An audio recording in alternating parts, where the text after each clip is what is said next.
sommes une fois de plus à votre disposition pour décrypter l'actualité, les faits de société, les faits culturels avec les meilleurs. Daniel. Si les autres étaient là, ça aurait été la même chose. C'est parce qu'ils ne sont pas là que je dis ça. Oui, ravi de vous rencontrer. Je salue tout le monde. Et si tu permets, un salut particulier pour toutes les associations et les bénévoles qui, en ce mois d'Octobre Rose, se mobilisent pour la lutte contre le cancer. Absolument. Emmanuel. Bonjour Gérard, ravi encore une fois. Les absents nous manquent malgré tout. Hein. Oui, on aurait bien aimé être avec Eddy et Christian. Et puis on aurait peut-être aimé être avec eux.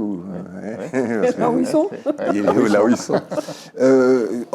Pas hors sujet, totalement dans le sujet, parce que tu viens de parler du cancer. J'en discutais avec Daniel avant de commencer l'émission. J'ai un ami qui est venu de Saint-Martin se faire des tests au cyclotron. Donc le cyclotron ne sert pas seulement pour déceler les tumeurs avec précision, tumeurs cancéreuses, ça peut servir à autre chose, analyser le cœur, etc., de façon très, très précise. Et c'est un garçon qui va souvent en Floride, qui a toute sa famille, parce que les Saint-Martinois sont très américains. Mais là, bon, l'opportunité fait que la Martinique est devenue un pôle d'attraction grâce à ce cyclotron. Et puis le TEP-scan, c'est ça le produit qu'on inocule pour bien déceler les...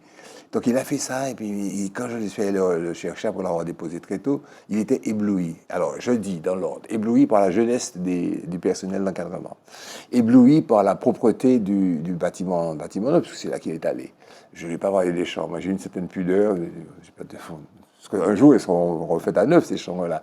Ébloui par la politesse, ébloui par la façon de, l'amabilité des gens, etc. Et puis aussi, en sortant avec lui, il me dit, tiens, on a des gens de Saint-Barthélemy. Et là, je me suis mis à réfléchir, je me suis dit, mais nous passons notre temps à dénigrer notre pays. Et j'étais très fier de vous, tous les deux, qui aviez eu l'idée de faire venir Alexander, j'ai oublié son prénom, qui est sous-directeur de... Rodrigue, à tout du cœur. Rodrigue, pour nous expliquer un petit peu la pertinence des choix, notamment informatiques qu'ils ont fait pour cet hôpital. Nous sommes à contre-temps et fiers de dire que la MENA, c'est un bel outil, performant, et que c'est très bien que, comme il a déjà décidé, alors que ce n'est pas une obligation financière et budgétaire, que M. Letchimy aide cet outil au profit de la santé des Martiniquais. Et puis voilà, ok. Bon, on fait un petit jingle l'actualité comme ça pour...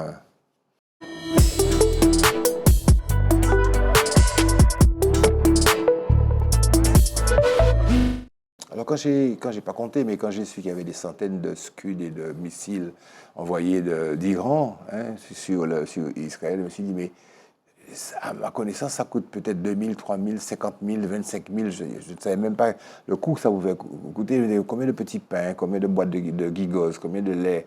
Est-ce que réellement l'humanité, on va peut-être chiffrer ça pour les gens.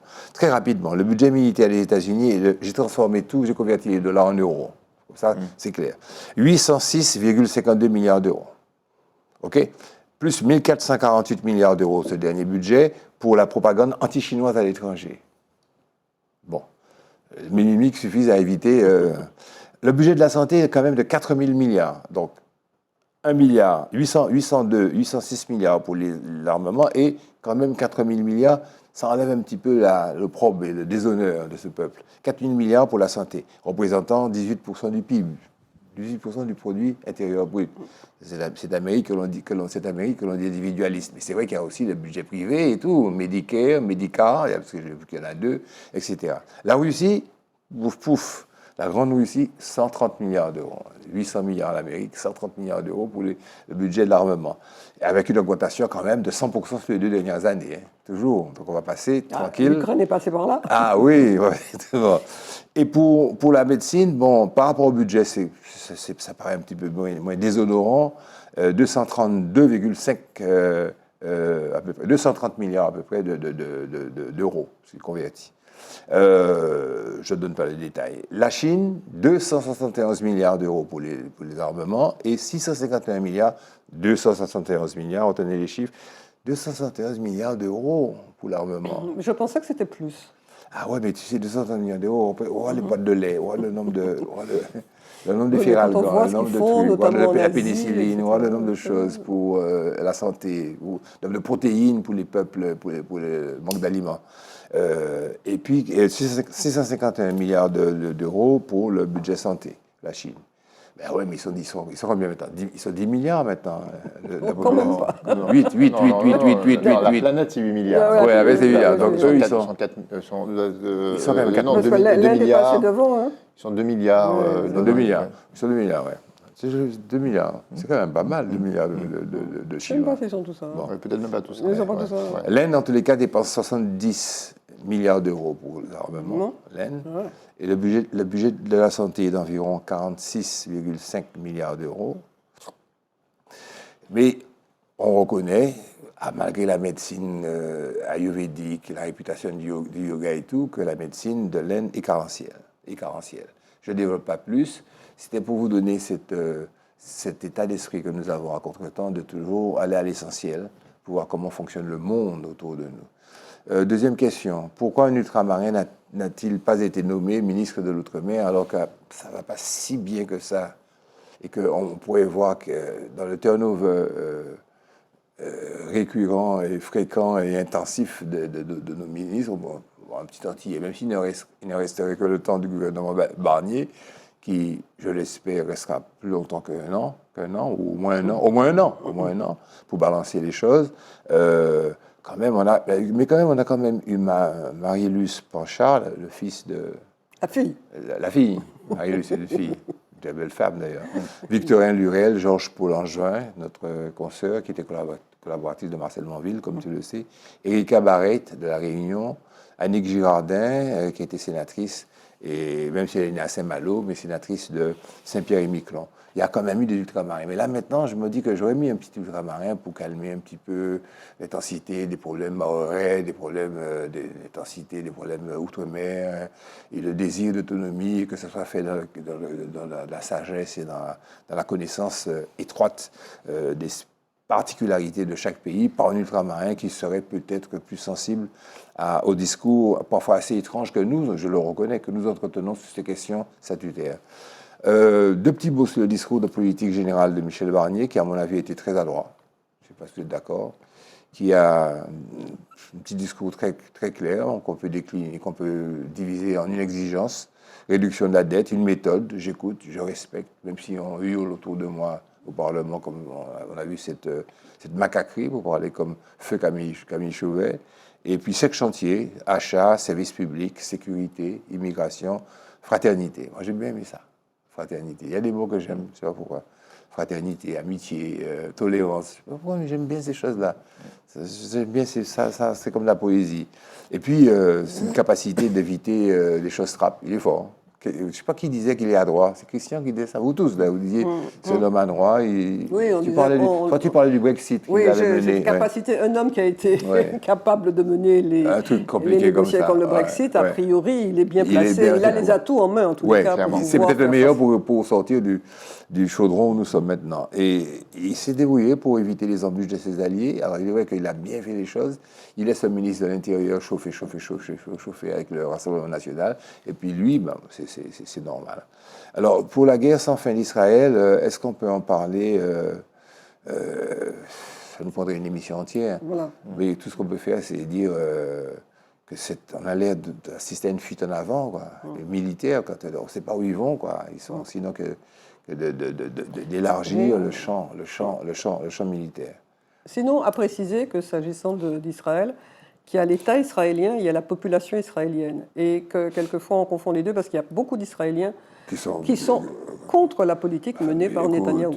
Non, mais c'est important de dire ça pour les gens parce que souvent on confond les deux. Oui, on croit que tous les Israéliens... Mais c'est pas vrai. Mais non, tu vas d'un pays pour être en paix, parce que là tu seras tranquille, l'antisémitisme et tout, et puis tu te retrouves avec des scuds au-dessus de toi, la dette française poursuit sa folle envolée et atteint 3228,4 milliards d'euros, la dette française, Emmanuel. Oui, c'est le grand sujet. D'ailleurs, le discours de politique générale de Barnier, en réalité, se résumait essentiellement au traitement de la dette. Quand on regarde, c'est une question budgétaire auquel est confrontée la France aujourd'hui. 3 milliards, 3 000 milliards, 228 millions. C'est pas 3 milliards, c'est 3 000 milliards d'euros, 112% du PIB. Ouais. Ça veut dire qu'il faut plus d'1 an de création de richesse pour rembourser la dette. Pour payer la dette. Si elle était exigible. Exactement. Et les seuls intérêts de la dette, c'est que même pas le remboursement du capital, les seuls intérêts correspondent à un peu plus du budget de l'éducation nationale. Je ne sais pas si on voit le poids que ça représente. C'est-à-dire ce qu'il faut payer comme Algio, le coût de la dette, le coût de l'argent. Le coût de la dette, exactement. Pas le remboursement, parce que c'est... Si on n'avait pas de dette à rembourser, on aurait eu deux budgets de l'éducation nationale en France. Donc ça fait rêver. Donc on est vraiment dans une situation difficile. Alors c'est compliqué, parce qu'on a tendance toujours à trouver des responsables qui sont les derniers à rendre les comptes. En réalité, la dette française, elle se creuse depuis 1975, pour faire simple. Jamais la France n'a sorti un exercice bénéficiaire, un budget bénéficiaire depuis 40 ans. Et donc, c'est l'accumulation, finalement, de tout ça qui nous amène de l'endettement. Alors, c'est vrai qu'aujourd'hui, on arrive à cette réalité. Il y a quand même eu quelques épisodes récents qui ont accéléré encore le mouvement, notamment le Covid et le quoi qu'il en coûte, qui a quand même pesé pour 560 milliards d'euros, uniquement la politique quoi qu'il en coûte, c'est important. Mais, et puis derrière le Covid, la dette se creuse encore. C'est-à-dire qu'on n'a pas réglé le problème en sortant du Covid. Je crois qu'on a 124 ou 220 milliards d'euros supplémentaires post-Covid. Donc on est vraiment dans la machine s'emballe de manière un peu dangereuse, à tel point qu'aujourd'hui, on considère que nous sommes pratiquement les plus mauvais élèves d'Europe.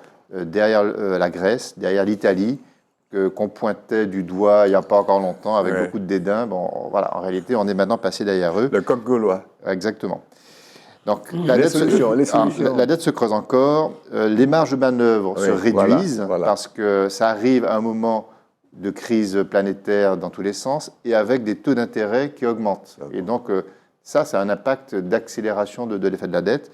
Et donc, la charge de la dette, elle n'arrête pas d'augmenter. Alors, quelles sont les pistes de solutions ? Barnier en a proposé quelques-unes. D'abord, lui, il dit clairement qu'il faut réduire le train de vie de l'État.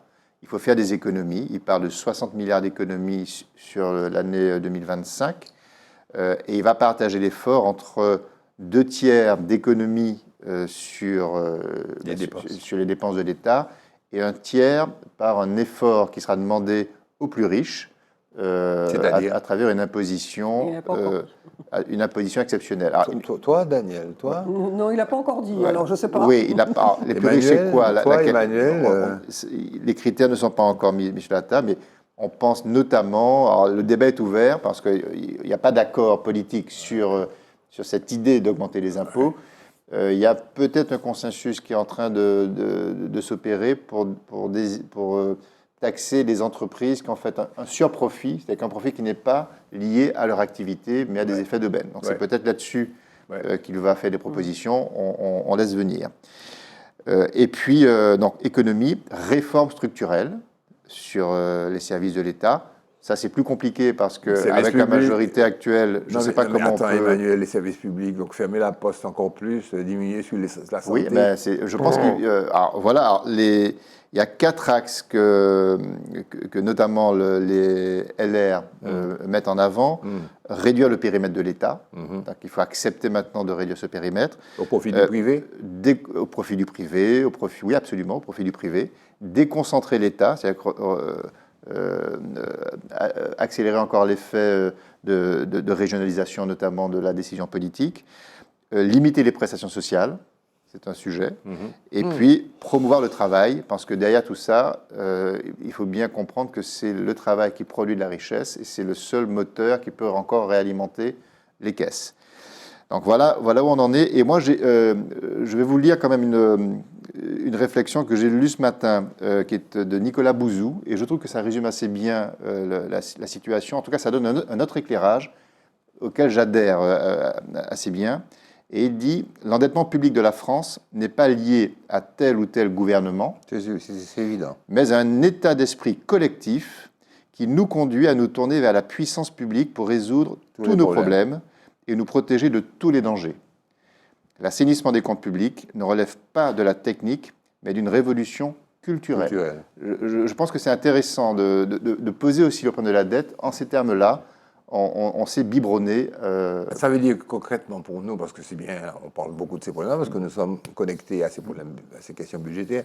Pour nous, nos 200 millions d'euros de moins au budget de la CTM, par exemple, ça doit, par rapport à ce que tu viens de dénoncer, ça devrait correspondre à quel état d'esprit? Nous débrouiller nous-mêmes, serrer la ceinture? Moi, je crois que enlever sur la culture. Non, c'est des choses qu'il faut.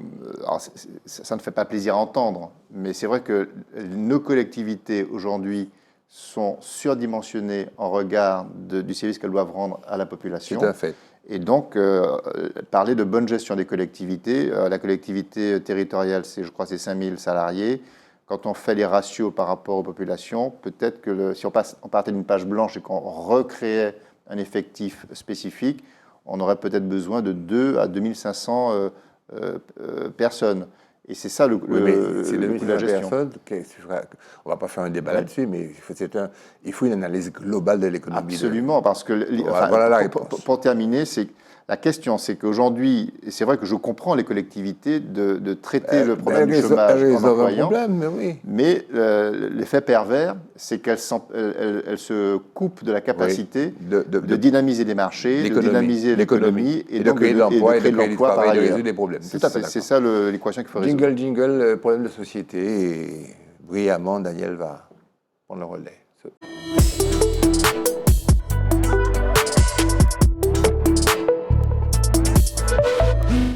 J'ai bien aimé ce titre, je suis sûr que tu l'as apprécié, il est très littéraire. Tous dans le même bateau, point d'interrogation, pas si sûr, point d'exclamation. Oui, tout à fait. Alors, dans les nombreux rapports qui sont produits par toutes les institutions et conseils possibles, il y a le Conseil national des politiques de lutte contre la pauvreté et l'exclusion sociale. C'est un organisme qui est lié au Premier ministre et qui fait un rapport. Et dans ce rapport, il dit, concernant la situation notamment climatique et la question de dire que nous ne sommes pas tous dans le même bateau, parce qu'on dit, mais tout le monde est concerné par l'émission de l'augmentation des gaz à effet de serre, par tout le monde est concerné. Et ben, il dit, mais non, pas tous de la même façon, parce que cette situation ne gomme pas les inégalités sociales, au contraire, ça les aggrave. Et il donne plusieurs exemples, et c'est un rapport donc il y a une espèce de constat, et puis ensuite il y a des recommandations. Et dans les constats, notamment, il explique, par exemple, au niveau de la situation des personnes qui sont les plus défavorisées. Et en général, elles habitent dans des zones où, par exemple, se trouvent les usines qui sont les plus polluées. En général, les usines les plus polluées ne sont pas dans les quartiers, dans les territoires où les gens qui ont des revenus. Ensuite, sur la question des transports, qui est une question importante, puisqu'on parle beaucoup de la nécessité de passer aux voitures électriques pour réduire les effets. Ils disent, or, les personnes les plus défavorisées habitent en général plus loin de leur lieu de travail et n'ont pas les moyens elles se véhiculent en véhicule thermique et non pas électrique, parce que ça coûte beaucoup plus cher. Et donc, elles sont aussi pénalisées. Ensuite, autre constatation, les populations les plus défavorisées, c'est elles qui produisent le moins de CO2. Alors, ce n'est pas étonnant. Quand on regarde le mode de vie, plus on a de l'argent, plus on a de grosses cylindrées, plus on se déplace en avion, plus on voyage, plus on illumine le jardin, etc. Donc, ce n'est pas étonnant. Et la troisième constatation, c'est que les personnes les plus défavorisées habitent plus loin de leur lieu de travail. Et donc, par conséquent, elles doivent nécessairement, pour se déplacer, utiliser les véhicules. Alors, il y a des recommandations, il y en a 14. Et il y en a, moi j'en ai retenu 2, notamment, qui sont intéressantes. Le rapport préconise de systématiser l'évaluation préalable des impacts sociaux associées aux mesures de transition écologique. Et ça, c'est une mesure qui vaut pour tout, je dirais, pour toutes les études. Avant de préconiser une solution, essayer d'étudier l'impact des solutions proposées. Et puis, une autre des préconisations, c'est deux autres. Mettre en place des conventions territoriales des besoins sociaux et de la transition écologique. C'est-à-dire, et ça rejoint un peu ce que tu disais sur la territorialisation, essayer justement de ne pas avoir une vision trop centralisée pour pouvoir être au plus près des besoins des territoires. Et puis, une proposition qui est investir dans les transports publics collectifs. Et ça, c'est vraiment une politique publique qui devrait être mise en place parce que ça répond aux besoins du plus grand nombre. Des transports qui ne fonctionnent pas, ça pénalise la population la plus défavorisée. Des transports qui ne sont pas des transports propres, c'est des transports qui vont produire plus de désordre. Donc, par conséquent, on a un enjeu qui croise plusieurs problématiques qui sont la problématique sociale, la problématique écologique. Donc, c'est intéressant. Tu as pris la quintessence du traitement de la question. Mais moi, ce qui m'intéressait, c'est le conseil qu'il donne de ne pas fustiger, et de ne pas moraliser cette question de l'environnement. Ce qui dit que quand tu es un pauvre, que tu as les points liés, que tu as les deux pieds dans la même chaussure, et qu'on te raconte qu'il ne faut pas faire ceci, qu'il ne faut pas faire cela, qu'il ne faut pas rouler vite, ou qu'il ne faut pas, justement, qu'il ne faut pas habiter loin de son emploi, que tu prends ça comme... et il explique que les gilets jaunes, c'était à cause de la taxe carbone. La conséquence, il dit que c'est...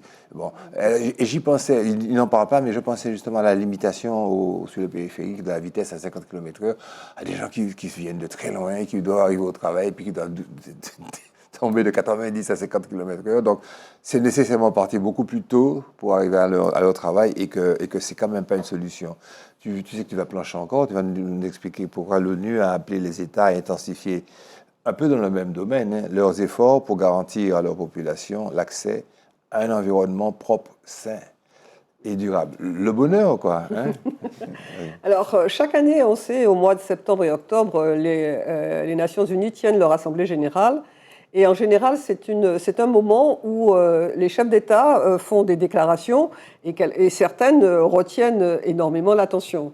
Et on en a parlé il y a quelques temps, enfin il y a quelques années. En 2021, la première ministre de Barbade, Mia Mottley, avait fait un discours qui avait vraiment eu beaucoup de répercussions sur les réseaux sociaux, fustigeant l'attitude des pays riches et sur leur non-respect des conventions, alors que c'était les petits pays qui subissaient les conséquences. Et là, à cette Assemblée générale de cette année, donc l'Assemblée générale adopte une résolution, et une résolution qui considère que le droit à un environnement sain fait partie du droit humain. Et donc, dans leur corpus, il y a un certain nombre de droits qui sont des droits essentiels, des droits humains, des droits à l'éducation, des droits à la santé. Et l'environnement qui est mis au même titre, c'est un signal qui est donné aux États.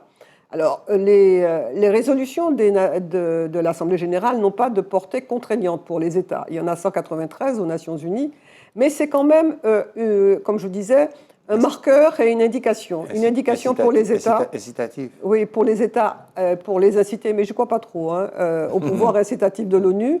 Par contre, et j'y crois davantage, ça conforte le travail des ONG, des associations et des militants dans la lutte qu'ils mènent pour pouvoir faire en sorte que leur propre gouvernement respecte leurs engagements. Nous avions eu l'occasion de parler ici d'une action qui avait été introduite par une ONG aux Pays-Bas pour demander que le gouvernement soit contraint de mettre en place une politique qui respecte, qui fasse en sorte qu'il y ait moins de CO2, ce qui avait été suivi. Et là, on peut citer une décision qui vient d'être prise en 2023 par la Cour suprême du Brésil, qui dit qu'elle considère que la charte de Paris, la COP de Paris sur le climat, a une valeur supranationale par rapport à la législation. Quand on sait les problèmes qu'il y a en Amazonie, et ça permet donc aux militants de pouvoir arguer de cette résolution pour pouvoir introduire des procédures. Un effondrement démographique mondial serait en cours, alors qu'on croit que la population croît, sauf nous ici, puisqu'on pense qu'on est exceptionnel. On dit que c'est exceptionnel, elle perdrait toute seule sa population. Et tu vas essayer de resserrer les boulons, cette question. C'est un peu contre-intuitif, parce qu'aujourd'hui, nous sommes 8 milliards d'habitants sur Terre. Oui. On n'a jamais été aussi nombreux. Et pas 8 milliards de Chinois. Non. 8 milliards d'habitants. Et à l'espace d'une vie, la population a été multipliée par 3. Donc il y a une espèce d'accélération absolument phénoménale du nombre d'habitants sur la planète. Et donc cet emballement, si on n'est pas démographe ou scientifique, on se dit on va dans une courbe qui ne va pas s'arrêter, qui ne va plus s'arrêter. Bon, en réalité, les observateurs disent la courbe monte très haut et elle va commencer à arriver à un plateau, elle va se stabiliser. Pourquoi ? Parce que le taux de fécondité mondial, quand on ramène ça à l'ensemble des habitants de la planète, diminue de manière importante. Dans les années 60, une femme, en moyenne sur la planète, mettait au monde 5 enfants. Ouais. Aujourd'hui, elle met au monde 2,3 enfants à peu près. Donc, et combien il en faudrait ? Pour renouveler la population, c'est 2,1. Oui. Donc on commence déjà à arriver sous le seuil, sous le plancher. Et derrière cette moyenne de 2,3, il y a beaucoup de pays de la planète qui sont déjà sous le seuil, notamment en Europe. Donc il y a déjà des pays, des bassins qui se dépeuplent. Donc ça, c'est le premier phénomène. Et pourquoi donc ce taux de fécondité baisse ? Eh bien, pour plein de raisons. Alors, pour des raisons positives d'ailleurs, parce qu'il y a des évolutions culturelles qui donnent plus de droits et de pouvoir aux femmes et qui donc récupèrent du temps pour faire autre chose que des enfants. Donc c'est le sens de l'évolution du monde. Et là, qui se répand... Contrôle des naissances, par exemple, etc. Alors, oui, c'est aussi ça, mais c'est d'abord l'ouverture sur une vie sociale plus affirmée, l'ouverture sur des métiers, donc sur des professions. Donc, c'est ça qui... Mariage plus tardif. Et puis, le mariage se retarde de plus en plus. Le premier enfant naît plus tard qu'avant. Je crois qu'on a décalé d'à peu près 5 ans en quelques années.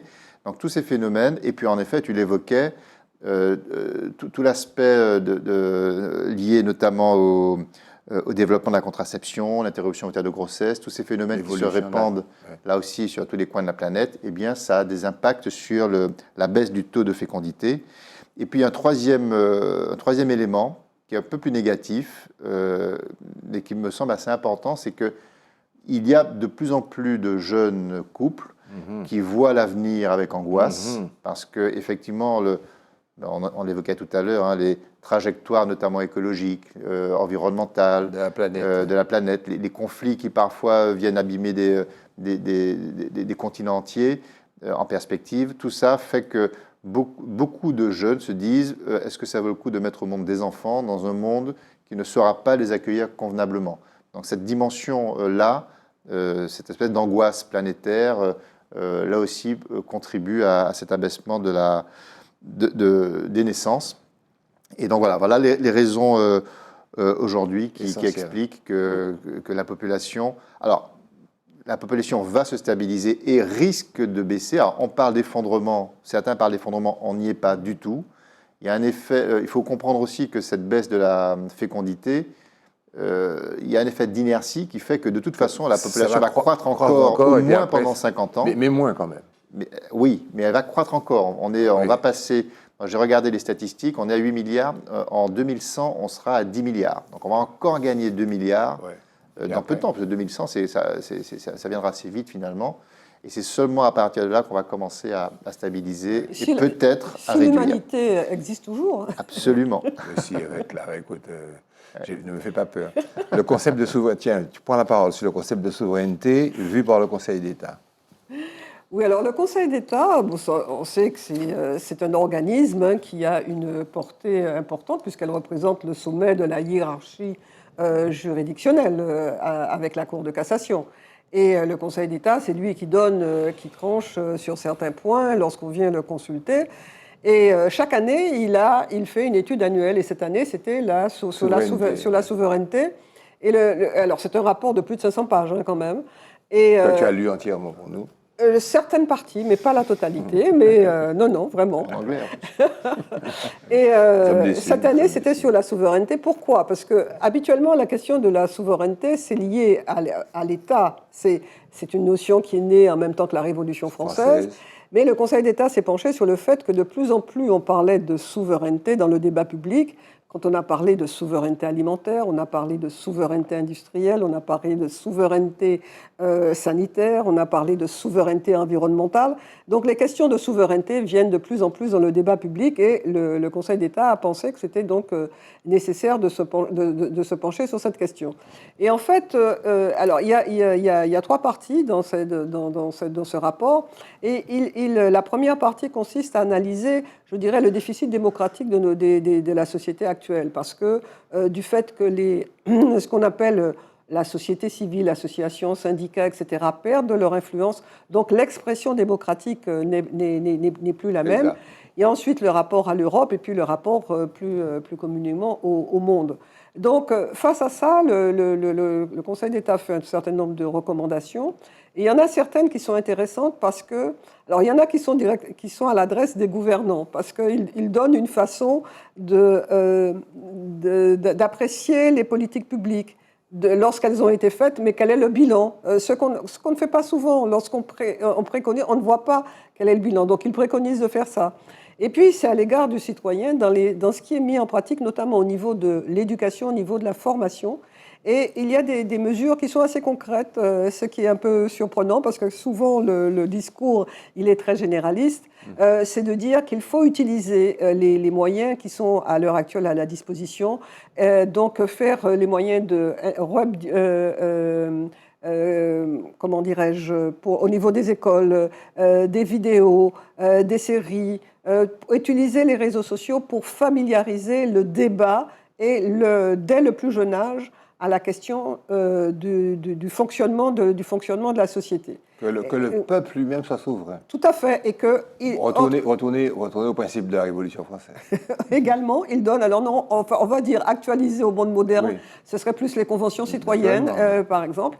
La question qu'on peut se poser quand même pour terminer, c'est qui lit et qui applique. Parce qu'il y a des choses très intéressantes. Et, alors, on suppose bien que le gouvernement, l'administration de l'Élysée lisent ça, mais après, comment ça redescend ? Moi, je trouve que... Non, mais quand même, moi, je dis que ce ne serait pas normal qu'il y ait des gens qui planchent avec des propositions qui peuvent avoir un impact sur nos actualités, que ça ne redescende pas davantage pour aider à la réflexion. Donc, ça serait bien que ce soit dans les universités, par exemple, dans les classes prépa, qu'on puisse discuter systématiquement de ces genres de questions. Et si on rêvait, si on avait un débat public, de temps en temps, pourquoi pas, qu'il y ait un échange là-dessus, parce que ça permettrait d'approfondir la réflexion. Ça pourrait se faire au sein des partis politiques, ça pourrait se faire en ce qui nous concerne à une adaptation de tous ces principes à notre réalité économique, sociale, culturelle et autres. Comment nous pouvons être souverains? Comment peut-on allier une certaine souveraineté à une dépendance économique et financière, comment c'est un partage de souveraineté, est-ce que la France est capable d'accepter ça? C'est le gros débat d'ailleurs qu'on entretient, mais parcellairement, partiellement ici, et avec une teinte d'idéologie, avec des revendications, alors que c'est simplement un mode de vie, quoi, un mode de vie très simple, d'être souverain. D'être souverain, ça ne veut pas dire de prendre sa baïonnette ou son coup de plat pour aller attaquer l'autre. Aide médicale d'État, 8 ex-ministres de la Santé alertent sur les conséquences inacceptables d'une réforme. Pourquoi ce sujet? Je veux motiver, dire il s'agit de réduire l'aide médicale apportée aux immigrants, parce que nous sommes des terres d'immigration, il ne faut pas oublier ça. Hein. On traite de la démographie, on n'a pas rapproché cette question à notre situation locale où, effectivement, je sais très bien, parce qu'on a tellement répété les chiffres de déperdition démographique aux Antilles, mais nous sommes tous simplement tranquillement remplacés par des Saint-Luciens, tranquillement par des Haïtiens et peut-être d'autres populations.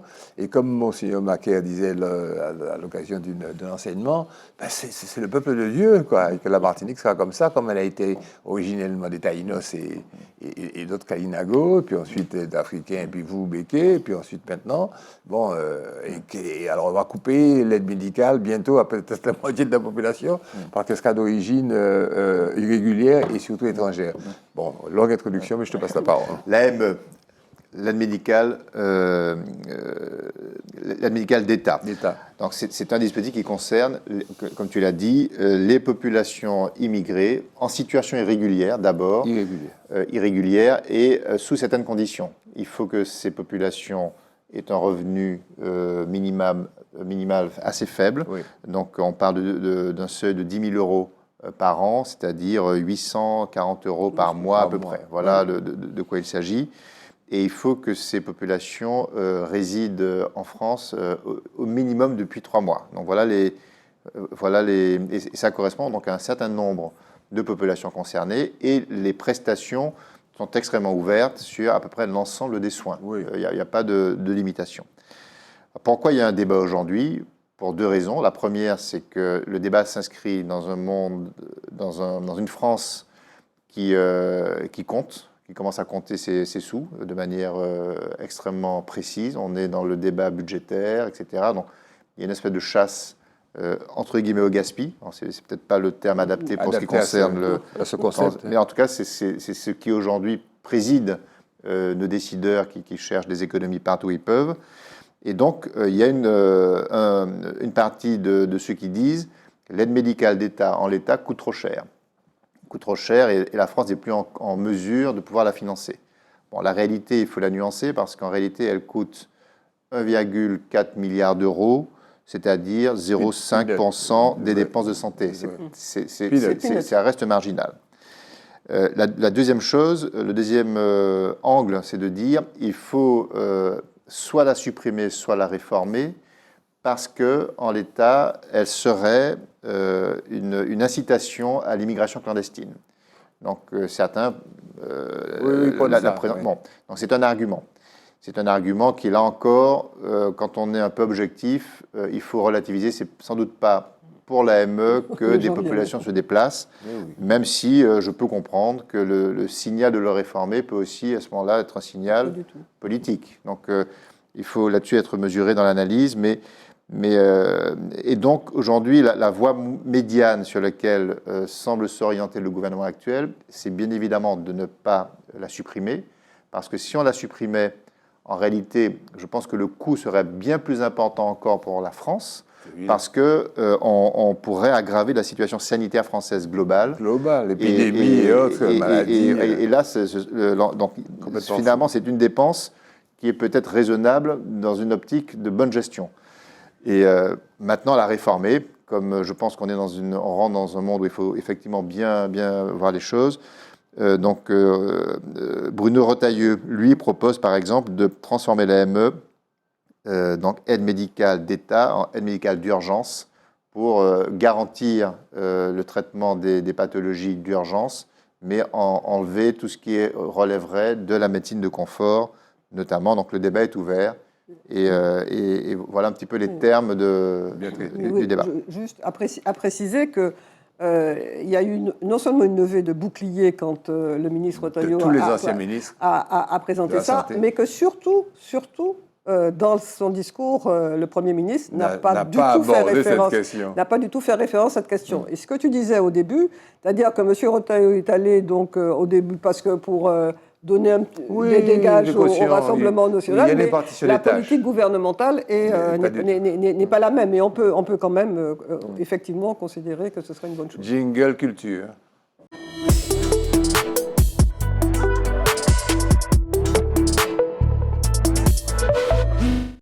On va parler d'un homme dont le charisme, dont la douceur, dont la bonté, dont la personnalité m'ont toujours enchanté. Je vais parler de notre ami commun à tous, Victor Anisset. Oui, je pense que même une émission ne suffirait pas pour parler de Victor Anisset. Tellement, tout ce que tu as dit est exact, mais il faut ajouter l'importance de l'imaginaire créatif de Victor Anisset. Et je pense qu'il faut dire 2 mots du parcours de Victor Anisset pour expliquer l'importance de sa créativité. Il est du Marigot, d'un père qui est marin-pêcheur. Donc il est, dès son enfance, baigné par le gommier, la pêche et tout ce qui est entoure. Il perd son père, il a 7 ans. Et il est pris en charge à ce moment-là par le géreur de l'habitation du Haumont, qui est Monsieur de Rênal, certainement un de tes parents. C'est le frère de mon père. Oui, et donc il explique, Victor, tout ce que ça lui a apporté de se retrouver à vivre sur une habitation. Et déjà au niveau des conditions de vie, parce qu'il passe de la terre battue à un vrai lit, déjà pour lui. Mais il explique aussi toute la vie de l'habitation avec ses habitudes et puis ses pratiques. Et il explique notamment, il a une anecdote pour dire qu'une fois, M. de Rênal l'emmène la nuit, où il y a tous les bruits de la campagne, et pour lui dire que c'est pour lui fortifier son caractère, pour que justement il n'ait pas peur. Il n'ait plus peur. Et grâce à M. de Rênal, il est en contact avec le père Pinchon. Et le père Pinchon, comme on le sait, c'est quelqu'un qui va rechercher tout ce qu'on... C'est un archéologue, en quelque sorte. Et il va être familiarisé à tous les vestiges de la civilisation amérindienne. Alors, et il va être confronté aux vestiges avec les tessons, les restes de poterie, mais également avec la vie quotidienne, parce qu'il voit les marchandes avec les traits, qui vendent des pistaches devant les places de l'église. Et tout ça va influencer son imaginaire. Quand il va faire des études à l'Institut des Arts, à l'École des Arts appliqués ici, et il est tellement doué que ses professeurs lui conseillent de partir à Paris. Il va faire une école, il va sortir major de sa promotion, il va devenir céramiste. Et pendant tout le temps où il est là, il va au musée, il va approfondir sa culture. C'est quelqu'un qui sans cesse est dans la connaissance.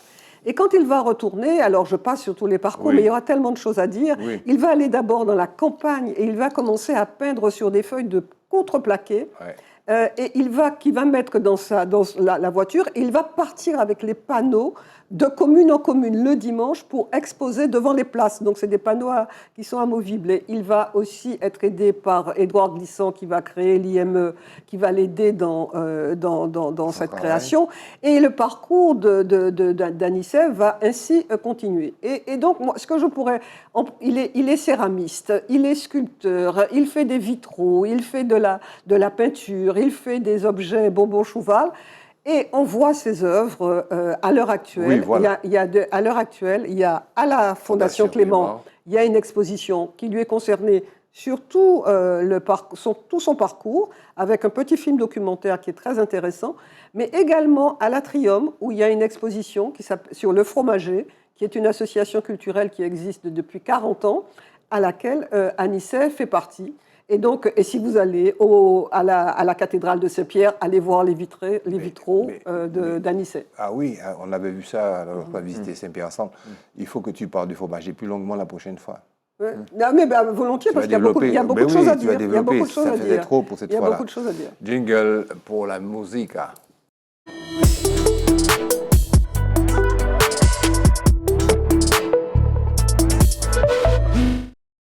C'est assez particulier. Je laisse la technique lancer le sujet. Et je parlerai après.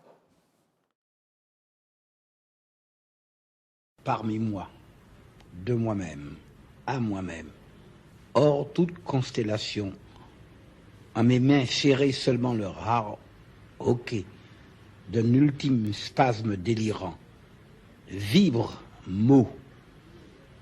J'aurai chance hors du labyrinthe, plus long, plus large, vibre, en ondes de plus en plus serrées, en lasso où me prendre, en corde où me pendre, et comme me clouent toutes les flèches et leur curare le plus amer au beau poteau mi-temps de très fraîches étoiles. Vibre, vibre, et essence même de l'ombre, en aile, en gosier, c'est à force de périr, le mot nègre, sorti tout armé du hurlement d'une fleur vénéneuse. Le mot nègre, tout poicre de parasites. Le mot nègre, tout plein de brigands qui rôdent, de mères qui crient, d'enfants qui pleurent. Le mot nègre, un grésillement de chair qui brûle, âcre et de cornes. Le mot nègre, comme le soleil qui saigne de la griffe sous le trottoir des nuages. Le mot nègre, comme le dernier rire vêlé de l'innocence entre les crocs du tigre, et comme le mot soleil est un claquement de balles, et comme le mot nuit un taffetas qu'on déchire, le mot nègre, dru. Savez-vous, du tonnerre d'un été que s'arrogent des libertés incrédules.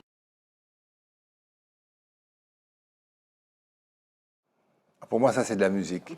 C'est la musique des mots, la musique des pensées, des concepts. Alors, je suis que nègre, nègre, nègre, ça sonne comme un coup de tambour.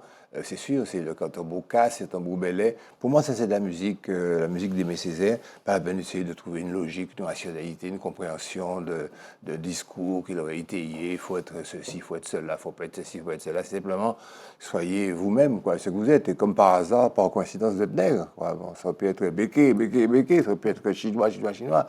Parce que c'est un homme universel. On fait la suite, David. Roule. L'Afrique est comme un homme qui, dans le demi-jour, se lève et se découvre assailli des 4 points de l'horizon. S'il y a une chose qui m'irrite, c'est d'entendre nos philanthropes clamer, dans le meilleur esprit sans doute, que tous les hommes sont des hommes et qu'il n'y a ni blanc ni noir. C'est penser à son aise et hors du monde. Tous les hommes ont les mêmes droits, j'y souscris.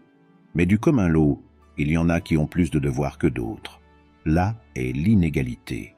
À qui fera-t-on croire que tous les hommes, je dis tous, ont connu la déportation, la traite, l'esclavage, le collectif ravalement à la bête, le total outrage, la vaste insulte, que tous, ils ont reçu, plaqués sur le corps, au visage, l'omnignant crachat.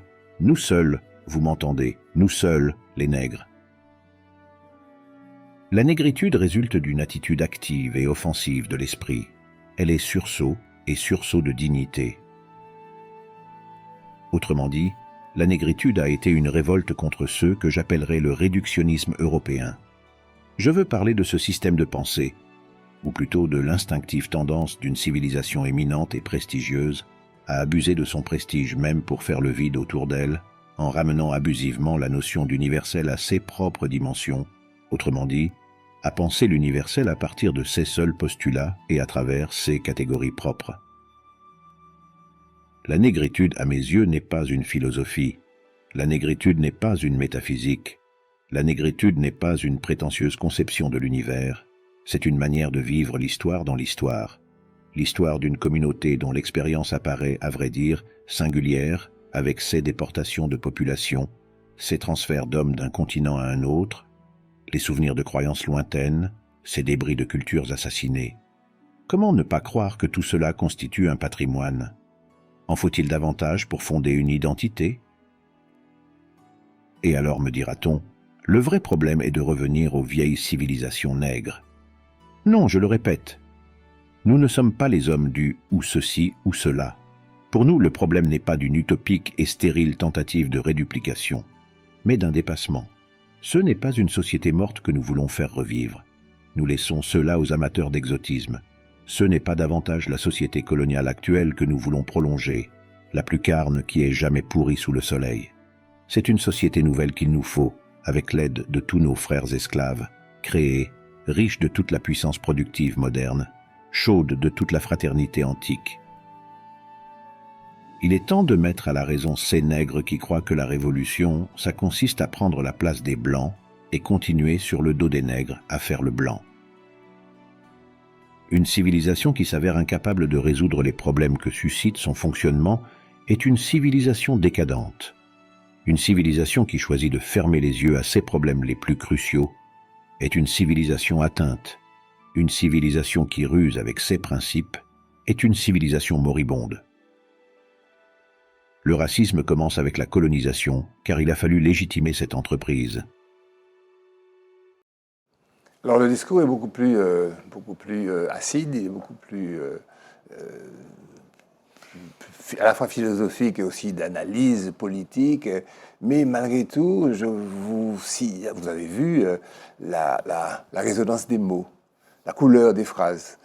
Cet aspect, moi, m'enchante au-delà des choses qu'il dit. Et puis, ce que c'est un peu long, c'était très difficile de calibrer la pensée, mais ce que j'ai voulu avec ça, c'est montrer que dans la poétique musicale de Césaire, il y a une exigence pour nous contemporains, et pour nous qui voulons une certaine souveraineté partagée, nous qui voulons une certaine responsabilité, aller au-delà des clichés, de la bouc émissarisation, de tous ces travers de la pensée, tous ces travers réducteurs de la pensée qui font que notre projet peut être stérile et à la limite inutile sur le plan humain. Mais on va continuer encore avec Aimé Césaire.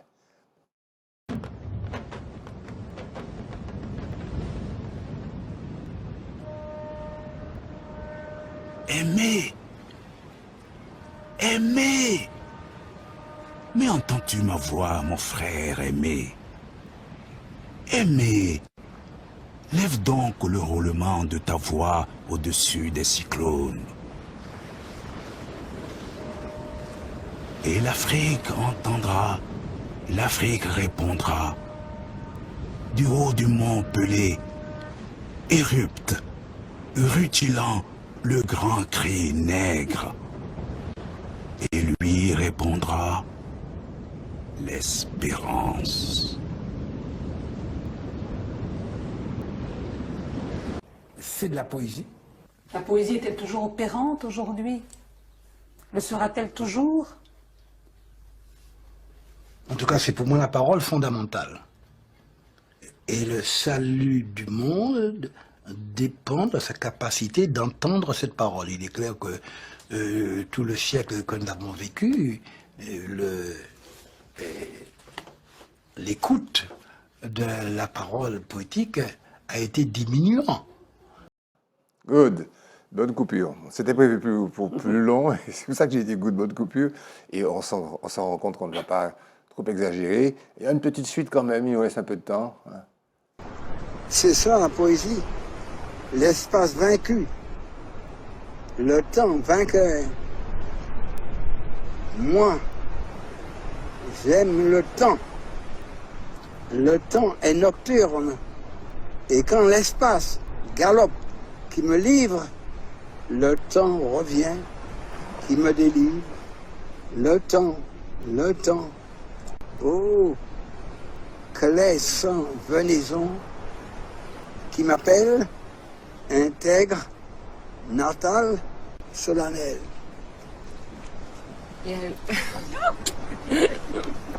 Voilà. Le temps qui passe, Oui? est-ce qu'il vous fait mal? Est-ce que vous en avez marre? Non. Nous vivons un siècle de douleur, donc de nostalgie, en même temps de confiance et d'espérance.